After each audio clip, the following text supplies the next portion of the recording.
Hey everybody, this is Larry. This is day 28 of the Leetcode Day Challenge. Hit the like button, hit the subscribe button, join me on Discord. Let me know what you think about today's poem, today's challenge, everything in between. Today's poem is going to be 1531 string compression. So run length encoding, or RLE, is a string compression that works by replacing consecutive identical characters with the concatenation. Okay. Note that in this problem, we're not adding one after single characters. Given a string S and an integer K, you need to delete at most K characters from S such that the run length encoding of S has minimum length.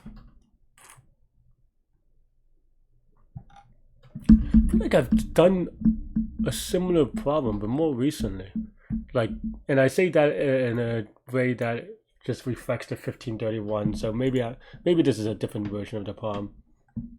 But there is a trickier one that I remember I failed because I thought I could binary search or something. But anyway, I don't think this is the problem anyway. N is equal to 100, so that means we can maybe think about more expensive algorithms, but let's see. We want to we don't want to minimize the length. Okay.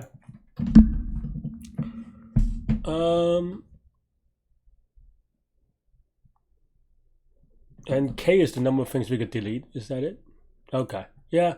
I mean, I think the naive, or maybe naive is not quite the right word for it. I think the immediate first impression is that we can probably do something indexing or our stage is going to be the suffix and the K that is left. And given that we have 100 and K, so that should be good enough in theory, as long as we don't do anything that expensive. And then the question is, what is the compressed string would be, right?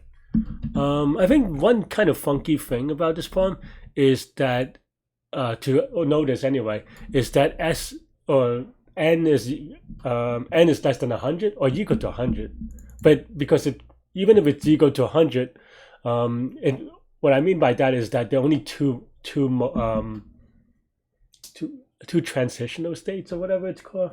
What I mean by that is that if you kind of use the RLE, the compression thing, it can only have either one digit or two digits, right? Or I guess 0 digit if you want to count one single character. But yeah. So that means that the only way you save length is by going from 10 to 9, right? I mean, obviously you can also go from higher to 9, but like going from 2 digits to single digits. So these are just notes for me. So 2 digits to 1 digit for the count, and of course the 1 digit is actually only up to 2, or it goes to 9, I guess, depending on how you want to say. But also from 2 to 1, right? Meaning if you go from AA to AA is going to be A2 to 1, but I guess maybe in that sense it's not, it is more trivially so. And then of course if you go from 1 to 0. So those are the cases where you actually get a benefit by removing K. And I think my initial inclination is, because all these things are like 100 or whatever, it's going to be dynamic programming and just kind of brute force. But also, honestly, I do wonder if you can be greedy, right?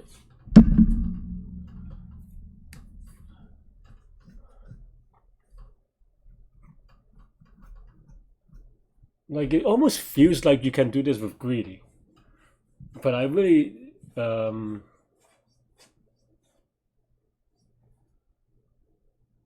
maybe not. I think one thing that is a little bit kind of, or I mean, I think greedy kind of works, but but it might not actually, because I have one case where you have like A, B, A, and maybe in a greedy way you would And I didn't do the counting. I think this is actually right. You, in a greedy way, you might remove B, but if you remove B, this actually, is that still fine? I don't know. Like you have 8, 6, B7 or something like that, or BA7, and then you remove one, it's going to be A13. So I guess that's still fine. But then now you have to redo. I don't know. I think maybe greedy works. Possibly. I don't know. How would I do it with dynamic programming anyway? Let's. I mean, the thing with greedy is that it requires proof. Well, proof and implementation, which sometimes is not always trivial. Especially in this case, it doesn't feel trivial for me. And then the other one is dynamic programming. Also, I feel like we went through the entire month without seeing a hard, or at least one that I kind of spent time on. So, nice to kind of see one. But yeah, how would I do it with dynamic programming, right?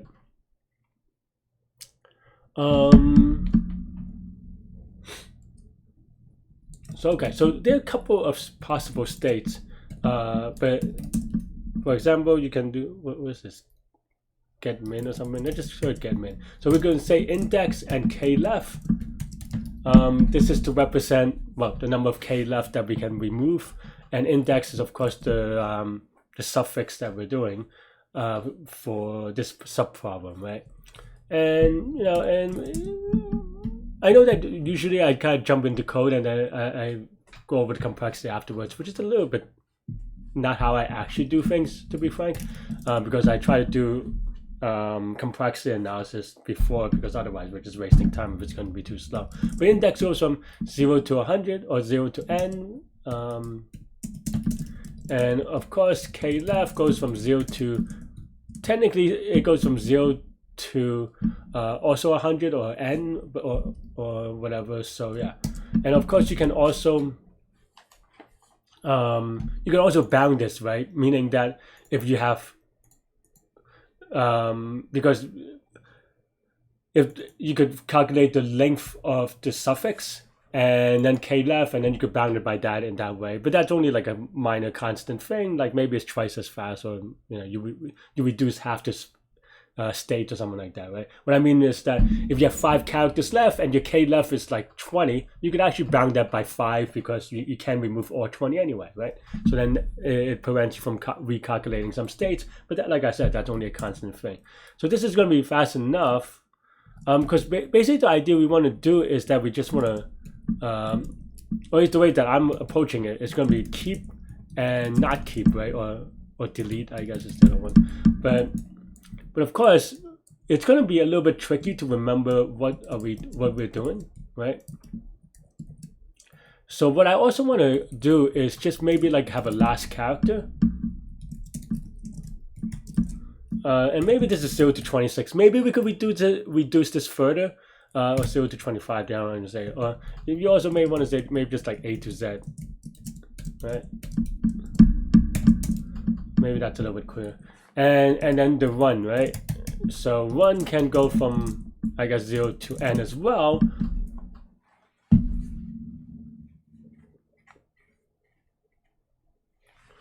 But a lot of them are not possible, right? So at a very naive way of calculating this is just like multiplying these all together, assuming that they're independent. And of course, you'll get around like, 26 million or something, because 100 square or 100 cube times 26.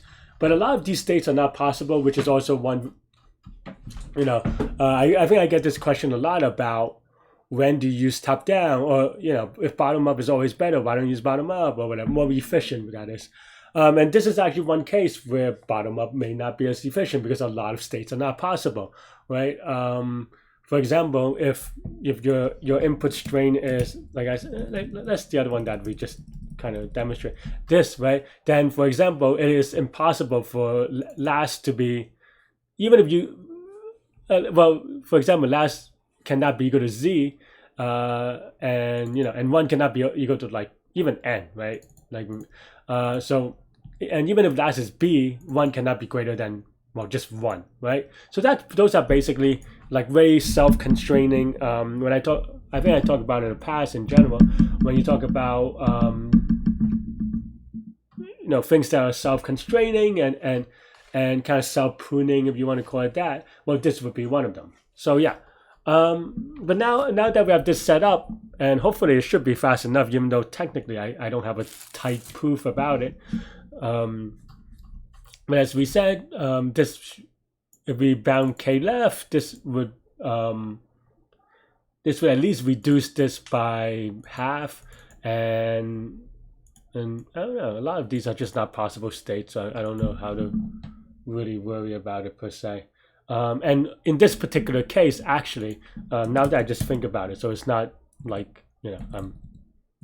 I'm like, it's not like I'm delaying and telling you. It's just that I just thought about it. Is that because of the constraints of the problem, we never go to triple digits. So as long as you do this to 10, yeah, if it goes to 10, it'll be good enough, right? Or like, so you can actually bound this by 10, right? So, yeah. Right, at least that's for this particular problem, because once it goes more than 10, it doesn't really matter, at least the way that I'm going to use it. Maybe that it's not clear right now, but we'll get to it.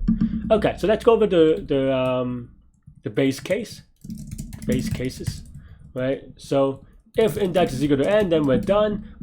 What is the minimum that we're returning, right? Well, we don't care about k left, so we don't have to care about it. But if one is the only thing that we care about. If 1 is equal to 0 for some reason, I don't think it's possible. Well, I guess if we delete every character, it's possible. Then we return 0. If 1 is equal to 1, then we return 1.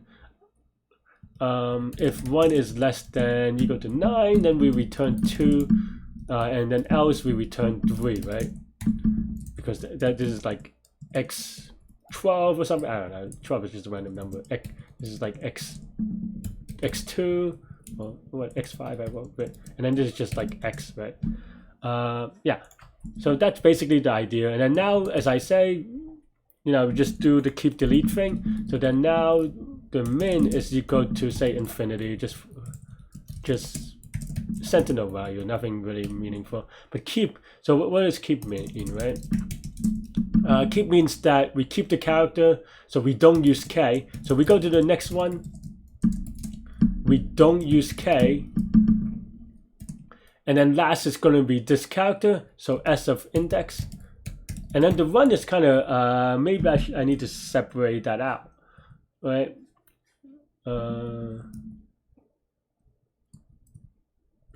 But basically, what is run, right? Okay, so maybe I'll just write it out. So if s of index is equal to last, then this is just 1 plus 1. That means that you have one more character of the same one. Otherwise, if it's different, then just start at 1 altogether. So that's pretty much it. I mean, maybe you could write this as a one-liner. I think this is slightly more more intuitive anyway, right? Actually, also, I mixed up one thing. Because if you start a new thing, that means you have to kind of write to the character, so that actually get the plus maybe cost of run, right? And here I'll just write run of cost. That's why I was like, I have to rename this. And then here we will actually just copy and paste this one.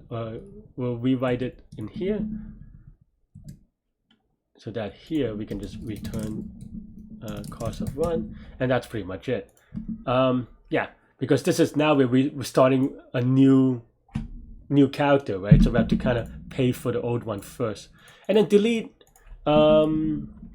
Delete it, maybe skip is a better word, but by skipping or deleting, basically you just kind of follow through. So if you, and this is of course only if k left is greater than 0, because you need to spend 1. So what does this mean, right? It's get in, you go to the next character, k left minus 1, you use 1, and what is the input? Oh, and then otherwise nothing changed because, well, you didn't change anything. So then now you return min, and that's pretty much it. You start with 0, k left, you start at k. Last, it doesn't really matter. You could just do empty string and then 0 or something like this, right? Yeah. And there are a couple of things that you can do as well, as I said. So like, for example, if k left is greater than, was it, n minus index, then k left is equal to n minus index. That's just the bounding function of, because you can't delete more than you can anyway. Give it a spin. And of course, I mean, you know that I know this, hopefully. I don't know, maybe you don't trust me, I don't know. It doesn't really matter. But of course, I was actually half wondering whether we'll get a case status. I thought this may actually time out. But, I guess not, because of k00. So if maybe we added another one, but now it's, I don't know, 8. Maybe it's fast enough. I actually don't know. Yeah, maybe it is fast enough. But in any case, I also forgot the other optimization that I set to do, which is this, right? Which is if 1 is greater than 10, 1 is equal to 10, right?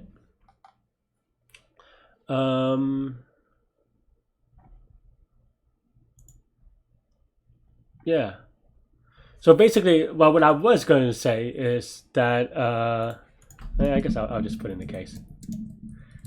I mean, you know where I'm going to go with this if you've been watching this, my channel. If not, that's fine too. But TLDR is that this is going to take too long to run. So what do? Well, we should memorize, because this in dynamic programming or memorization specifically, for the same inputs that you get for this problem, you are going to get the same output.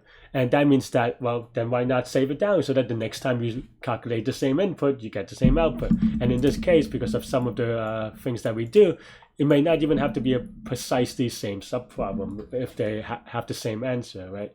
That's basically the biggest thing. And so yeah, that's basically it. Though this is a... I'm a little bit lazy today, so we'll see if this works. But I'm going to set it has cache is equal to a dictionary, then cache is also equal to a dictionary, right? Or maybe just, cache. And then we could use an implicit thing of like, okay, if this tuple is in cache, then we just return this tuple. Basically, if the input after filtering is in cache, then we do it. Otherwise, we do the calculation, we save it, and then we are a little bit happier. Yeah, I don't know if this is faster than what we had. Oh, I mean, this times out, so of course it's faster. Let's give a quick submit. This may still be a little bit too slow because this tuple cache, ooh, I did not expect that. Maybe I'm off by 1 though. 10. Maybe one of my optimizations a little bit. Oh. Huh.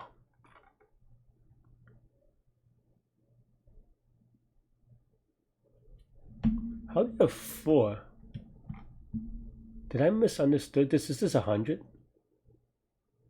Oh, it is 100. Sorry. Wow. I actually, for some reason, I thought if it has 100 characters, it's equal to 899. Okay, so I lie about some parts of this.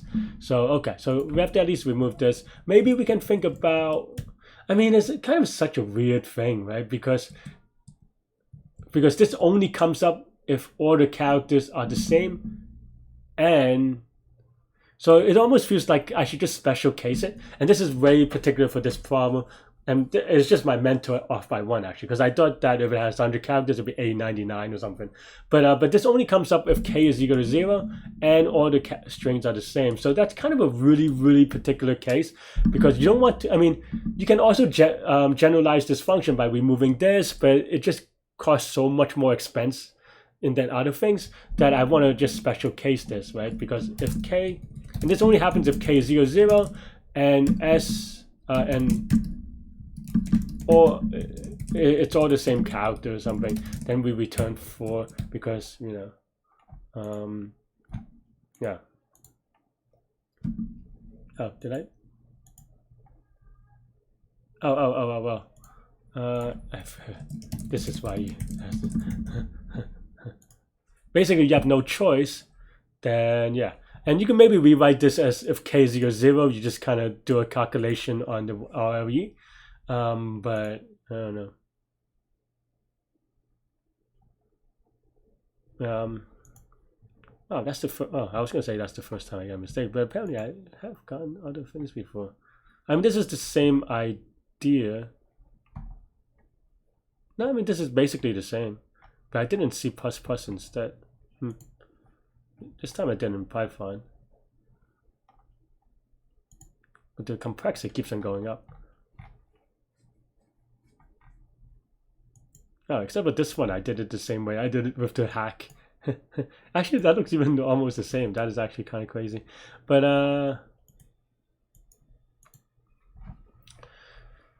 yeah, but this is the only case because the alternative, and maybe that's what I was worried about, is that it may time out, is that if you kind of remove this, it still works for, I mean, obviously you have to also update the cost function to include this thing, but it's just, you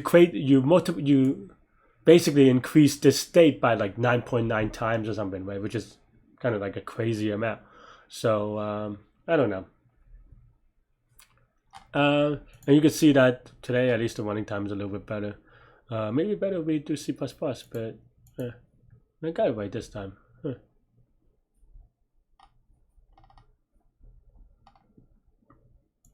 Yeah.